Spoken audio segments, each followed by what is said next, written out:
This reflection is called Imprisoned Love. Love needs a place to go. Could it be that God couldn't contain his love anymore? Could it be that the world was getting too far away from the original plan of Eden? That God sent love down as our Savior and reminder of the unconditional love in a baby that came through a mother?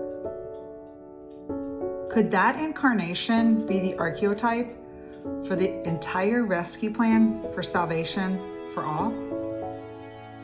Could it be that through Mary, the Immaculate One, the only sinless human being, love was set free? Could it be that we all must experience our own personal birth of Christ within? Did Mary witness and show us the grand plan with her humanity? Do we have all this great love within us? Do we lose the power of that love as life gives us lies and darkness, covering our hearts like a blanket that blocks the light? What happens to that love inside? What happens when the laughter of a baby loses its authenticity? When we no longer hear the bell of Christmas? When we no longer believe? What happens to love? Perhaps it sits under that blanket blocking the light, and perhaps many blankets end up covering the heart. Perhaps one day the blankets get way too heavy, too burdensome, too paralyzing, too dark. Maybe we even wonder if life is really worth living with all of the weight. Perhaps we lose all human strength and feel as though we have nowhere else to go. We have so much love within, and yet there's nowhere for it to go. We don't want it to be this way. We wish things were different.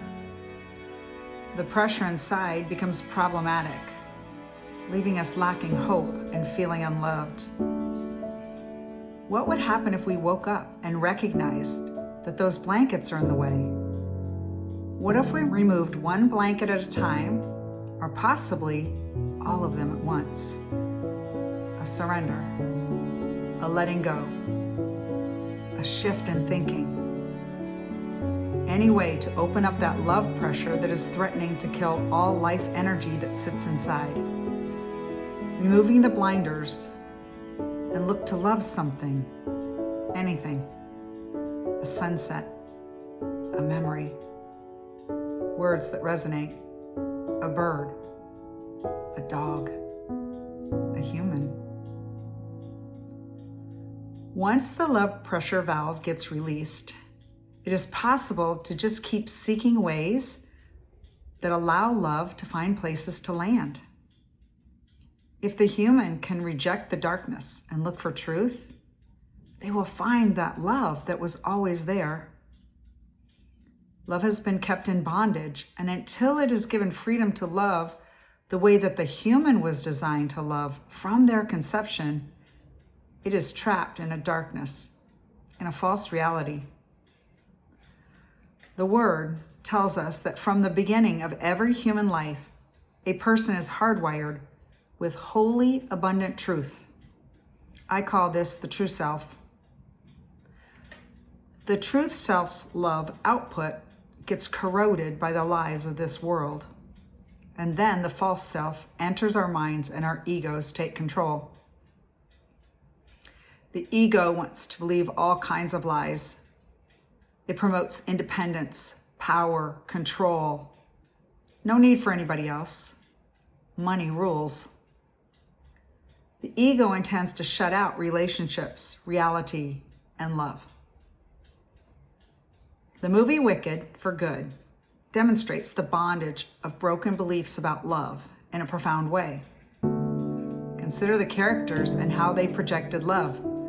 Every single one reveals human tendencies. No character is perfect until the death of their ego. When the ego dies, there's an opportunity for true love to enter into their lives. And then they are made perfect through the love of the divine. Not through human ability, but but through the innocence that is represented in a baby. Spoiler alert, if you haven't seen the second Wicked movie, you may want to stop. Or you could keep going and have a new perspective to consider.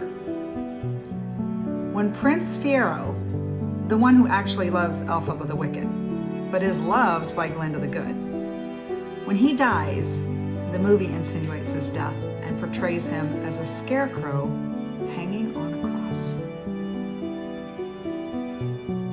He later returns in a resurrected state. When Elphaba dies, she also returns in a resurrected state. How do I know? They both left home. They walked out into the unknown, leaving Oz and everything behind. They walked forward with love, their companion and trusted guide. Glinda, who does not die physically, but does allow her old persona to be pushed aside so that the good that was in her from the beginning could shift from a perfect people pleaser to a seeker of truth. She remained authentically good while opening her eyes and not allowing the false witnesses to have the power that they do not deserve. She matures out of her ego and finds her true self.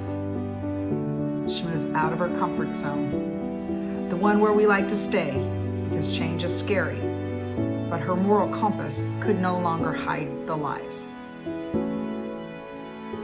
The other characters remain lost. The invitation to their truth is always there. Whether they find it in this life or in the next is not for us to judge. So how open is your love flow?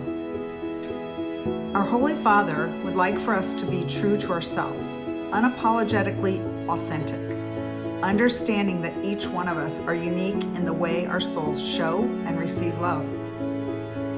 If we lean toward Glinda the Good or toward Elphaba the Wicked, it does not matter.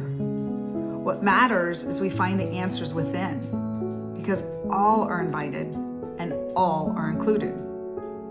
All are desired, the good and the wicked.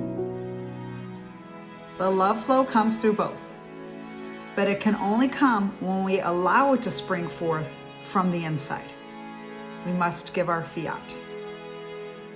May the Christ child be accepted and born within you, as Mary so simply yet profoundly demonstrated.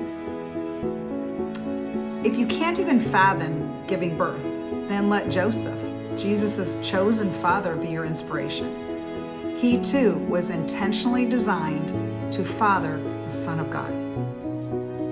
God's got us. His message is everywhere, including the movie theaters. Stay blessed, y'all.